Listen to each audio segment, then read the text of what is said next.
Assalamualaikum warahmatullahi wabarakatuh. Materi hari ini fisika terapan, submaterinya adalah energi dan usaha. Apa itu energi? Energi adalah sebuah kemampuan untuk melakukan usaha. Jadi, jika kita melakukan suatu usaha, maka kita membutuhkan energi dan terjadi perubahan energi di situ. Misal, kita mendorong benda, maka benda yang akan kita dorong itu mendapatkan energi dari kita.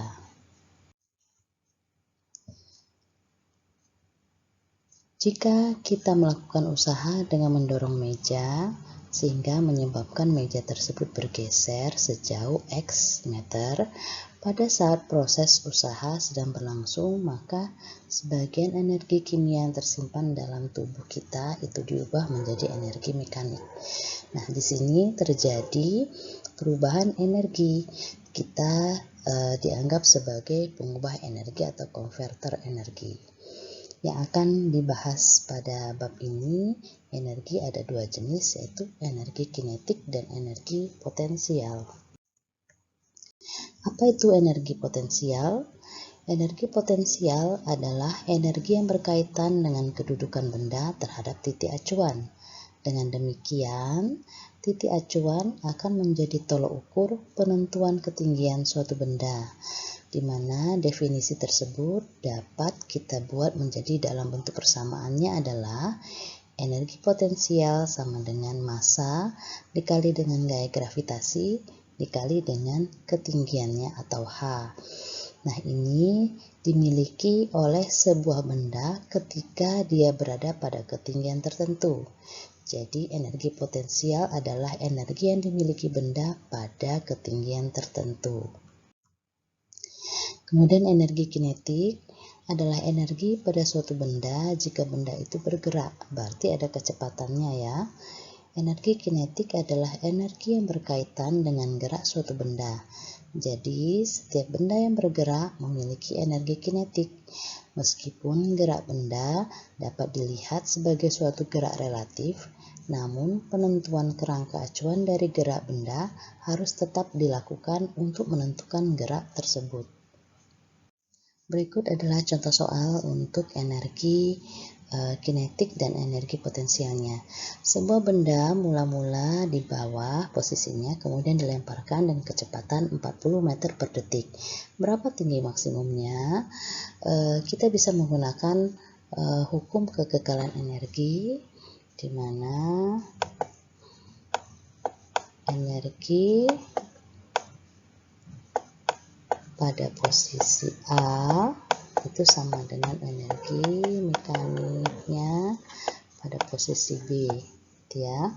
Jadi ketika dia berada di bawah, ini energi potensialnya itu sama dengan 0.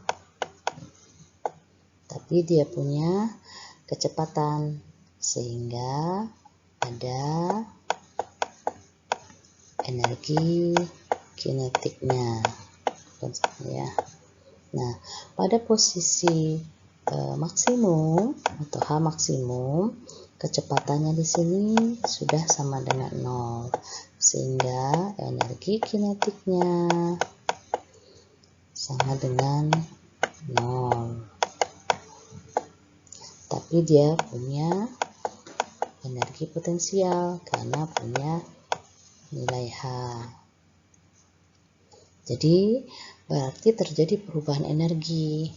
Ya, kita ini persamaan ini kita uraikan energi potensial pada posisi A ditambah energi kinetiknya pada posisi A itu akan sama dengan energi potensial pada posisi B ditambah dengan energi kinetik pada posisi B, ya.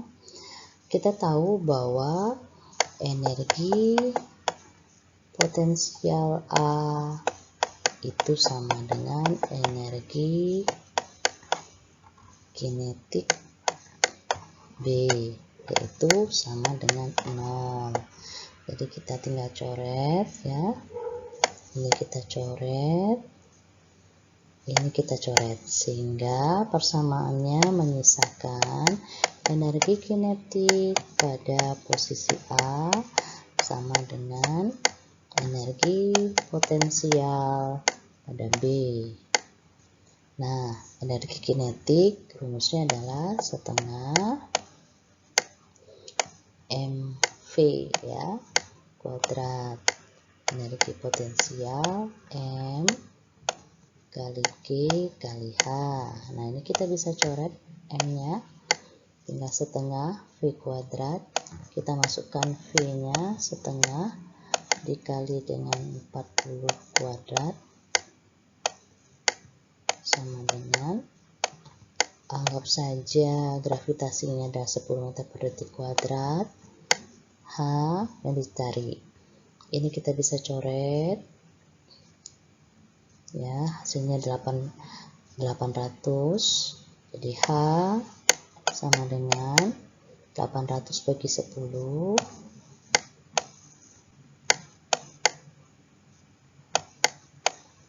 sama dengan 80 meter.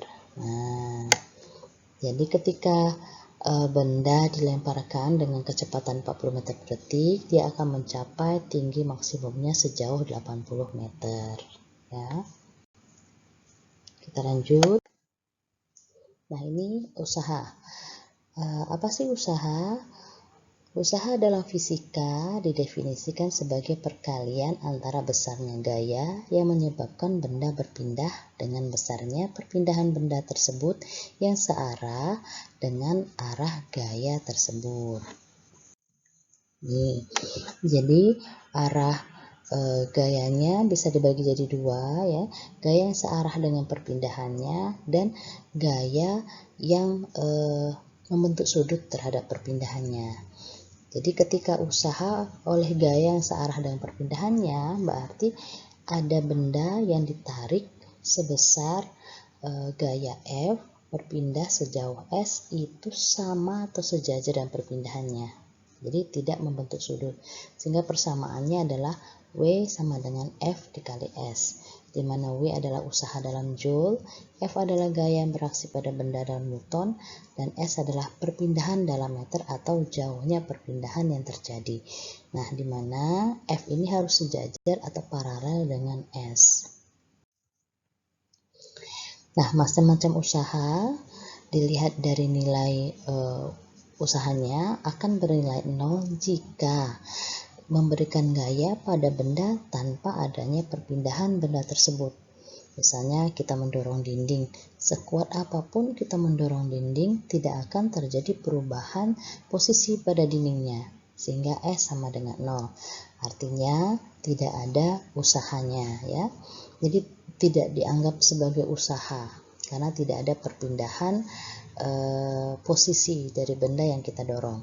Nah, bagaimana dengan jika nilai usahanya itu adalah positif, yaitu berarti jika gaya yang diberikan itu searah dengan perpindahan bendanya. Ya, kalau kita menarik benda, kan berarti bendanya menuju ke kita atau menuju ke arah gaya yang menarik benda tersebut. Nah, bagaimana jika nilai W itu adalah negatif? Berarti jika gaya yang diberikan itu berlawanan dengan arah perpindahan benda tersebut. Contohnya adalah mobil atau motor yang lagi ngerem atau mendadak ya. Itu berlawanan dengan arah perpindahannya.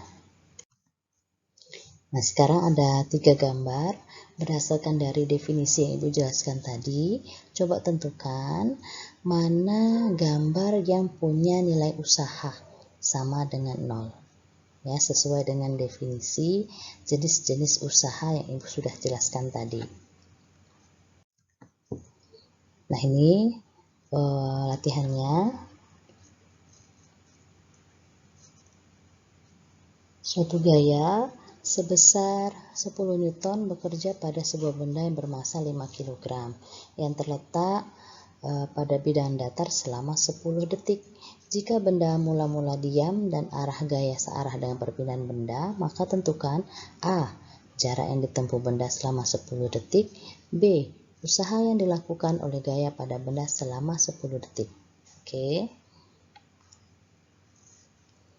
Silakan dicoret-coret dulu sebelum kita bahas. Oke, kita selesaikan ya. Kita buat dulu nih, yang diketahui itu adalah F sama dengan 10 Newton. Kemudian M 5 kilo ya. Kemudian waktunya 10 detik. Kita anggap V mula-mulanya itu adalah 0 meter per detik. Yang ditanya itu adalah S-nya berapa, kemudian W-nya berapa ya. Nah, yang A yang ditanya itu adalah S, masih ingat rumus GLBB setengah AT kuadrat ditambah V0T ya. Ini semua diketahui, T-nya ada, V0-nya ada, yang enggak diketahui adalah A. Berarti kita cari A dulu. A sama dengan F per M ya, karena F adalah M kali A ya gayanya. Jadi kita masukkan F-nya adalah 10, masanya adalah 5. Jadi sama dengan 2 meter per detik kuadrat. Jadi dari rumus ini ya, dari ini kita dapatkan bahwa S sama dengan 100 meter ya. Kemudian ditanya adalah W sama dengan F dikali dengan S. F-nya adalah 10, kemudian S-nya adalah 100. Jadi sama dengan 1000 Joule. Ya. Sampai sini semoga paham dengan penjelasan Ibu melalui contoh soalnya.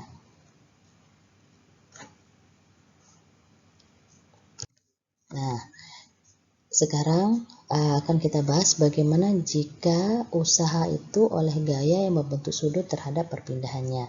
Seperti pada gambar, di sini ada suatu benda yang ditarik oleh gaya sebesar F, itu membentuk sudut terhadap perpindahan dari benda tersebut ya.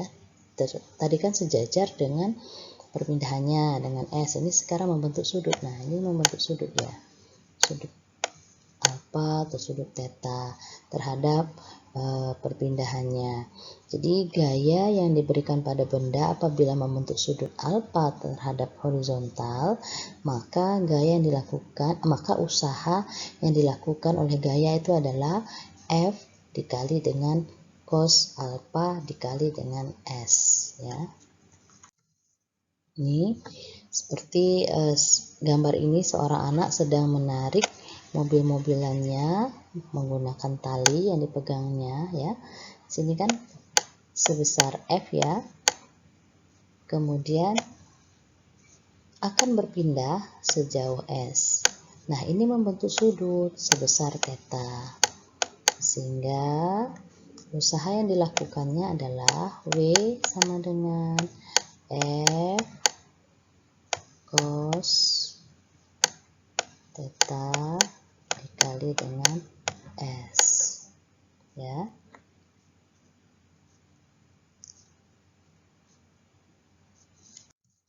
Nah, ini pernyataannya. Seorang guru memberikan gaya ya ke dinding sampai capek. Apakah itu termasuk usaha? Kemudian ada lagi buku yang jatuh dari meja kemudian ke buku yang jatuh ya, dari meja ke lantai, itu apakah merupakan suatu usaha? Kemudian roket yang melintasi ruang angkasa, apakah juga merupakan usaha? Silahkan dicari, kemudian dicatat di bukunya mana-mana saja yang merupakan usaha, mana yang bukan ya. Nah, ini Ibu berikan latihan. Ada 6 soal, silahkan dikerjakan di buku catatannya, kemudian difoto, dikirimkan ke email Ibu seperti biasa, paling lambat hari Selasa pukul 12 siang. Ibu terima hari Selasa paling lambat pukul 12 siang. Oke, terima kasih atas perhatiannya. Ibu cukupkan dulu sekian. Wassalamualaikum warahmatullahi wabarakatuh.